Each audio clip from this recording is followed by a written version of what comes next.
Welcome back to Misfit of Demon King Academy Anime Review, episode number 23.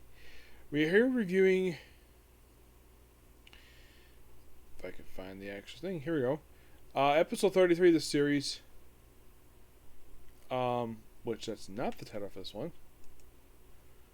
I want to be sure I get the correct one because basically it says neighbors. I'm like, that's not the title of the episode.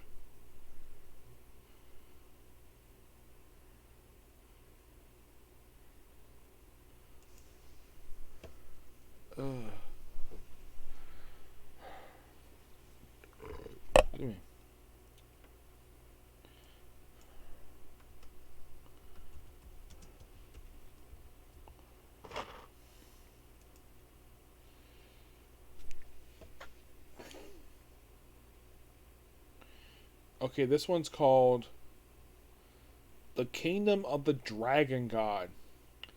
Yep, and this is only like the third episode adapting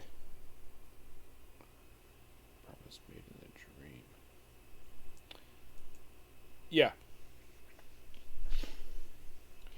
Yeah, this is only like the third episode adapting book 6. Yep. So, what happens in the course of this episode? Well, first pick a kind of a last episode where the Misfit, the Demon King, the class that Ano is part of, they're flying to Dragon Kingdom, and of course they're still using the awful looking CGI dragons. Yes, these things look freaking horrible. I'm like, studio, could you spend a little bit more time developing these dragons? Like, they look like garbage. Like, these things look horrible. Like, it felt like basically they look like crap.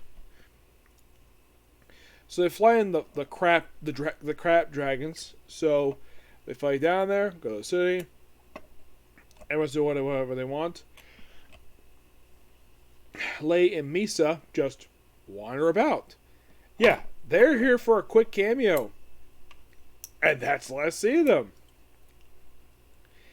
And then they do, after that, well, they do make a quick cameo to the very end, and that's it. They do jack frickin' squat this episode. Because a lot of the season, they do mention about a little bit what happened in the previous arc with them. But otherwise, though, they basically do nothing this whole episode. Oh, and the whole lover thing, I think that maybe it's still there, but it's not really delved into very much. Not really. And of course, Zestia and the other girl, they do nothing. They get a couple lines, and that's it. I'm like, what was the point of having these characters here? Like, they actually follow around, like, Anos and Misha and Sasha, but yet they don't practically do anything. Okay, so Anos sees the Blaze King and the Bookworm, that's what he calls her, where they just go into his church like, hey, I want to join your religion. I'm like, seriously, dude? Why? Oh, because I want to summon dragons. No, seriously. Dragons and gods. Yeah. That is literally the reason for this. Yep. So, Anos and his group proceed to go in with him, too. They just follow her. It's like, oh, yeah, he's the Blaze King. And it's like, oh, yeah, this is the Demon King of the Hallier. And like, oh yeah, the chosen few can grab this jewel. And they all grab the jewel, no problem. Like, what? And then they summon dragons. Like, what? It is quite something. And then like, okay, so they summon dragons. Like, oh yeah, and then we have the Blaze King. Oh yeah, he's also the creator god, I think it is. Because basically he's a host. And he asked the bookworm girl, hey, you want to form a pack with me? Like, wish always be a teacher.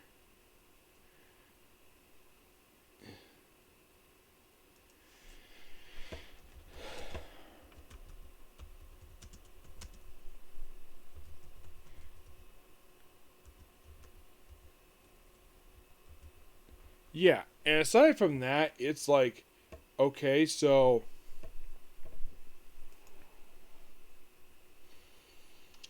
yeah, it's like progressing a little bit, and then of course we have Idols' choir, the choir girls who basically just are the Idols fangirls. Yeah, well, like they sing a song. Oh yeah, we have this special song they sing, and of course, well, oh yeah, come back next day. We'll perform the song, and then like he brings the students. I don't know if it's all of them because they don't show all of them. Oh yeah, this be your lie-ins tonight. They're like, what? Yeah, basically summoned a castle completely out of nowhere, and like, oh, and of course you have. I know selection. I was like, what's that? Oh, it's entertainment. And he walks in. And they walk inside, and it's apparently his childhood home. And of course she's like, oh yeah, let's get on top of you, and then Sasha walks in, thinking that, oh crap, you're basically gonna go naked again, aren't you? And then Misha's like, well, why don't we all share the same bed? Oh, and they're all except Adios is all fully clothed. Yes, apparently off screen, Epsilon, she proceeded to basically undress him off screen. How the heck this happened? Never explained. It's just like, what? Yeah, she undressed him. I'm like, why? She just did. And we show another memory of his past. They also mention about the Dragonoids, and he points out, though, that, yeah, they shouldn't have been active that period of time. Because they decided to go after his sister to sacrifice her in order to appease the dragons. Luckily, if he comes in, basically just easily wipes the floor with, apparently he's overprotected his sister. And, like, restoring, of course, prepare food. And then they wake up, and Sasha basically was like, oh crap, Adios is butt naked. I'm like, here's the thing. Sasha's got a thing for him. Misha's got a thing for him. I'm surprised Misha doesn't admire the fact that she's looking at the man she loves body. Like, I mean, you don't see her smiling at what she sees. She probably likes what she sees, doesn't say anything. Sasha's embarrassed. She's also in love with him. And the possible reincarnation. They mention that here because these two are kind of reincarnated. Somebody didn't really say here. And then like, oh, we have the service next day. And I think I hate the gods. I do, but I wanted to pay respect. And then the episode ends with the ex-cardinal from the previous arc showing up, basically trying to ruin stuff. I'm like, this was a really strange episode. Yeah, this was so bizarre, to say the least. I mean, yeah, the CGI dragon thing is one thing to harp on, but man, I don't blame the anime for this episode. This is how kind of the book was presented. This episode was just so bizarre, to say the least. But it's like, oh yeah, they mentioned about how the city is controlled by the church. I'm like, okay, so it's like the Vatican. Oh yeah, and eventually with the Pope. Are they implying that woman with the eyeshadow? Are they implying she's the Pope?